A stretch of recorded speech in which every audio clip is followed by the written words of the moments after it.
안녕하세요 여러분. 오늘의 흥미로운 영상 내용은 JPMorgan Chase, UNITD, LTH, TSMC, 골드만삭스 등 이번 주 주목해야 할 주식, 그리고 미국 주식시장의 놀라운 성장, 왜 미국이 세계를 압도할까?에 관한 것입니다. 우선 좋아요 버튼을 누르고 채널 구독 및 알림 설정 또 잊지 마세요. 여러분의 관심과 지지가 저희에게 큰 힘이 됩니다. 첫 영상에서는 월스트리트 저널에서 보도한 이번 주 주목해야 할 주식과 경제지표에 대해 정리해드리겠습니다. 이번 주는 특히 중요한 경제 데이터 발표와 주요 기업들의 실적 시즌이 시작되기 때문에 투자자들의 관심이 집중되고 있는데요. 함께 자세히 알아보겠습니다. 첫째, 이번 주 가장 중요한 경제지표. 이번 주 투자자들에게 가장 주목할 만한 것은 바로 12월 인플레이션 데이터와 1분기 실적 발표 시즌입니다. 화요일에는 생산자 물가지수 PPI가 발표됩니다. 이는 기업들이 상품과 서비스를 생산할 때 드는 비용을 측정하는 지표로 시장에서 중요한 인플레이션 지표로 여겨집니다. 예상치는 전년 대비 3.5% 증가입니다. 수요일에는 소비자 물가지수 CPI가 발표될 예정입니다. CPI는 우리가 매일 구매하는 상품과 서비스의 가격 변동을 보여주는 지표로 전년 대비 2.9% 상승할 것으로 예측되고 있습니다. 특히 연준이 목표로 하는 2%, 인플레이션에 도달하기가 쉽지 않다는 점이 이번 발표에서 중요한 포인트가 될 것입니다. 목요일에는 12월 소매 판매 데이터가 발표됩니다. 이는 소비자 지출 동향을 파악할 수 있는 중요한 지표로 전월 대비 0.6% 증가할 것으로 예상되고 있습니다. 둘째, 이번 주 실적 발표 기업. 이번 주에는 미국의 주요 금융 및 기술 기업들이 실적 발표를 앞두고 있습니다. 수요일 블랙록, 시티그룹, 골드만삭스, JP모건 체이스, 웰스파고. 이들 대형 금융사들의 실적 발표는 시장의 흐름에 큰 영향을 미칠 수 있습니다. 목요일 뱅크 오브 아메리카, 모건 스탠리, TSMC 대만 반도체 제조회사, 유나이티드 헬스그룹. 특히 반도체 업계에서 세계 최대 규모를 자랑하는 TSMC의 실적 발표가 주목받고 있습니다. 반도체 업황이 회복될지에 대한 투자자들의 관심이 높기 때문이죠. 셋째, 기타 주목할 일정. 수요일에는 연준이 베이지북을 발행합니다. 베이지북은 미국 12개 연방준비은행의 경제 상황을 정리한 보고서로 연준의 통화 정책 방향을 가늠하는 중요한 자료로 사용됩니다. 금요일에는 12월 신규 주택 착공 데이터가 발표됩니다.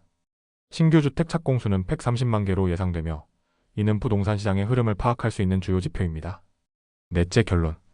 이번 주는 인플레이션 데이터, 주요 기업들의 실적 발표, 소매 판매 및 부동산 지표 등으로 매우 바쁜 한 주가 될 예정입니다. 이러한 지표와 기업 실적은 시장의 변동성을 높일 수 있으니 투자자분들은 꼭 주의 깊게 지켜보셔야겠습니다. 다음 영상은 월스트리트 저널의 보도를 바탕으로 미국 주식시장의 눈부신 성장과 세계 시장을 압도하는 이유에 대해 알아보겠습니다. 특히 2008년 금융위기 이후 미국 시장이 어떻게 다른 주요 국가의 주식시장을 크게 앞지르게 되었는지 살펴보겠습니다.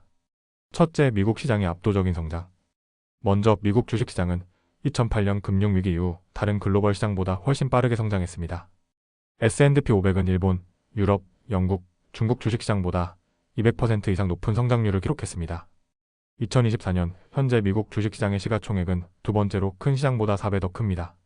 과거인 2008년에는 2배 정도 차이가 났지만 이제 그 격차가 더 크게 벌어진 것입니다. 둘째, 성장을 이끈 주요 기술 주식. 미국 시장의 성장은 기술 주식이 주도했습니다. 2024년 기준 S&P 500 시가총액의 47%가 기술 주식에서 나왔습니다. 2008년에는 기술 주식의 S&P 500의 15%를 차지했지만 불과 15년 만에 거의 절반으로 성장했습니다. 또한 S&P 500 상위 10개 주식 중 8개가 기술 주식입니다. 다음은 상위 기업들의 시장 가치를 보여주는 표입니다.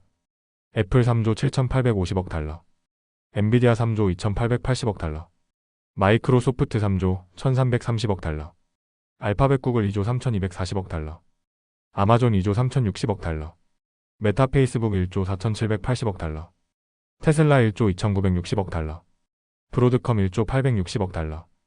이처럼 대부분의 상위 주식이 기술 기업이라는 점이 미국 시장 성장의 핵심 동력이라는 것을 알 수 있습니다. 셋째, 미국 시장이 세계를 압도하는 이유. 미국 시장은 이제 다른 모든 국가의 시장을 합친 것보다도 더 큰 비중을 차지하고 있습니다. 미국의 시가총액은 60조 달러에 달하며 이는 두 번째로 큰 시장의 4배에 해당하는 규모입니다. 이는 단순한 숫자의 비교를 넘어 글로벌 투자자들이 미국 시장을 선호하고 있다는 점을 의미합니다. 특히 AI, 반도체, 클라우드, 전기차 등 미래 산업의 핵심 분야에서 미국 기업들이 두각을 나타내고 있는 점이 이러한 현상의 배경입니다. 넷째, 향후 전망 기술 주식의 미래. 미국 시장을 주도하는 기술 주식은 앞으로도 지속적인 성장이 예상됩니다. AI 기술의 발전과 반도체 수요 증가는 엔비디아, 마이크로소프트 같은 기업들에게 유리하게 작용할 것입니다. 또한 전기차 시장에서 테슬라와 같은 기업들이 성장하면서 미국 시장의 지배력은 더욱 강화될 것으로 보입니다. 하지만 이런 높은 비중이 위험으로 작용할 수도 있습니다. 만약 기술 주식이 흔들릴 경우 미국 주식시장 전체가 큰 영향을 받을 수 있기 때문입니다. 다섯째 결론. 미국 주식시장은 기술 주식의 놀라운 성장 덕분에 다른 국가들을 압도하는 위치에 올랐습니다. 하지만 이러한 성장세가 지속될지 아니면 기술 주식 의존도가 높은 구조가 리스크로 작용할지는 앞으로 주의 깊게 지켜봐야 할 부분입니다. 오늘은 여기까지입니다. 다음 영상에서 더 유익하고 흥미로운 내용으로 찾아뵙겠습니다. 이 영상은 투자 의견이 아닙니다. 매우 감사합니다.